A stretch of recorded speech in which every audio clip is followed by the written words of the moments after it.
Mysore blog second പാർട്ടിലേക്ക് എല്ലാവർക്കും സ്വാഗതം. അങ്ങനെ നമ്മുടെ ചോട്ടകേണ്ടി നിർദ്ദേശപ്രകാരം യാത്ര തുടങ്ങി. ഏതോ മൃഗത്തിന്റെ ലഞ്ചാണ് ഈ പോകുന്നത്. ഓ, മുട്ടയുണ്ടെങ്കിലൊക്കെ കുരങ്ങനൊക്കെ ഇറങ്ങും. ഇതൊക്കെ പ്ലാസ്റ്റിക് ആണോന്ന് എനിക്ക് നല്ല സംശയമുണ്ട്. ഒരുത്തിനും ഒരു അനക്കും ഇല്ല. അത്രയ്ക്ക് സംശയമായിട്ട് ഞാൻ ഇറങ്ങി നോക്കി. ഇതിന്റെ കടി അങ്ങ് മാറട്ടെ. ഭാഗ്യം ഒരുത്തരം കൊണ്ടല്ലോ മര്യാദക്ക് പണിയെടുക്കണേ. പുള്ളിക്കാരൻ ആൾക്കാരെ ഫേസ് ചെയ്യാൻ ചെറിയൊരു മടി. അതാണ് ഈ ചിമിട്ട് സാധനത്തിലാണ് ഇത്ര വലിയ കൂടൊക്കെ എടുത്ത് വെച്ചിട്ടുള്ളത്. ഇതൊക്കെ കുറച്ച് ആഡംബരമാണ് കേട്ടോ സജി. ഇതിന്റെ ഒരു ഇതിൽ നിന്നാണ് മനുഷ്യരൊക്കെ ഉണ്ടായത്. എന്താ അല്ലേ? അടുത്തതായി നിങ്ങൾക്ക് ഒരു സെലിബ്രിറ്റിയെ കാണിച്ചു മനസ്സിലായില്ലേ? ബാഹുബലിക്കുള്ള പുള്ളിയാണ്. പക്ഷെ എന്റെ ഒപ്പം തല കുറിച്ച് വെക്കും. അത്ര എളിമയാണ്. പിന്നെ ഒറ്റയാനുണ്ട്, മൊരട്ടയാനുണ്ട്, ജിറാഫ് ഉണ്ട്. ജിറാഫിനൊക്കെ സമ്മതിക്കണല്ലേ? ഇത്ര വലിയ ഹൈറ്റിൽ തല വെച്ച് താഴോട്ട് നോക്കുമ്പോ തല ഇറങ്ങൂലേ? ഇനി ഒരു രക്ഷയില്ലാത്ത വ്യൂ ആണ് വണ്ടി 3500 അടി മുകളിൽ പോക്കണം. പോലീസിന്റെ നമ്മുടെ വണ്ടി മാത്രം കയറ്റി കയറി വിടുന്നത് എന്താ കാര്യം എന്നല്ലേ? ആരാ മുമ്പിൽ നിൽക്കണേ നോക്കി. കൊരങ്ങന്റെ മോനെ ഇപ്പൊ റോഡിൽ നിന്ന് വലിച്ചെടുക്കേണ്ട അവസ്ഥയാണ്. എല്ലാവരും അമ്പലത്തിനുള്ളിൽ കയറുമ്പോ ഇതൊന്നും അല്ല മോനെ, വേറെ ഗംഭീര വ്യൂ പോയിന്റ് ഉണ്ടെന്ന് പറഞ്ഞ ചെക്കനെയും കൂട്ടി പോക്കാണ്. കണ്ടപ്പോ ഞാൻ ശരിക്കും ഞെട്ടി. ഇനി നിങ്ങൾ ഇതാണ് ഇവന്റെ ഒരു രക്ഷയില്ലാത്ത വ്യൂ. മിക്കവാറും ഞാനിപ്പോ അതിനെ തല്ലിക്കൊല്ലു. രാവിലെ തൊട്ട് തന്നെ പറ്റിക്കാൻ തുടങ്ങിയത്. എന്തൊക്കെ പറഞ്ഞ സ്നേഹമുള്ള ചെക്കനാണ്. എന്ത് കിട്ടിയാലും എനിക്കും കൊണ്ടെത്തും. പക്ഷെ തരുന്നൊക്കെ കൂടെ സാധനമേ ഉള്ളൂ.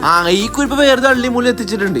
എന്നെ എങ്ങനെയെങ്കിലും വീട്ടിൽ തിരിച്ചെത്തിക്കണേ. പണ്ടൊരു രക്ഷയില്ലാത്ത വ്യൂ ആയിരുന്നു. ഇപ്പൊ കാടായോണ്ടെന്ന് ചെക്കൻ പറയണം. അങ്ങനെ ഒന്നും കാണാൻ നിങ്ങൾ ഞാൻ വിടൂല. കണ്ടോ ആ കത്തി നിൽക്കുന്ന മൈസൂർ പാലസ് എന്നാണ് എന്റെ വിശ്വാസം. ഇനി ഞാൻ മൈസൂരിലെ വെള്ളാട്ടം കാണിച്ചത്. എന്റെ കൂടെ വായോ. കണ്ടോ ഇതാണ് വെള്ളത്തിന്റെ ആട്ടം.